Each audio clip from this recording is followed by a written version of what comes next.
පහත සඳහන් බීජීය පදවල කුඩාම පොදු ගුණාකාරය සොයන්න. අපි දැන් දන්නවා කුඩා පොදු ගුණාකාරය කොහොමද හොයන්නේ කියලා. 8x y 2x y වර්ග 12y. අපි මේ කුඩාම සංඛ්‍යා වලින් බෙදාගෙන යනවා. ඒක බෙදන්න පුළුවන් දෙකෙන්.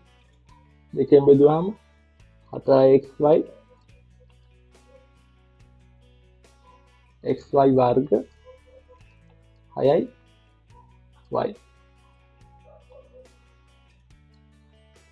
ආයි දෙකෙන් බෙදන්න පුළුවන්. 2xy xy වර්ගය මෙතන බෙදෙන්නේ නැහැ. ඒකේ විදිහටම ලියනවා. 3y y. ආයි දෙකෙන් බෙදන්න පුළුවන්.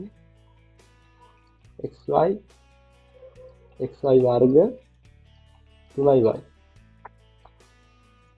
ආයි ඉලක්කකම බෙදන්න පුළුවන් 3ෙන්. xy වර්ග y. ඉලක්කයක් බෙදමු.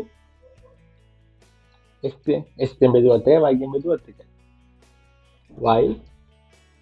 y වර්ග y.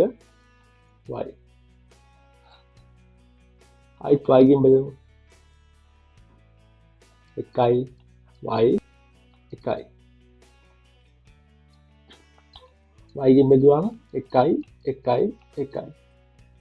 ඒතර අපි උත්තරේ ගන්න පුළුවන්. 2 වරක් 2 4යි. 4 වරක් 2 8යි. 8 වරක් 3 24යි.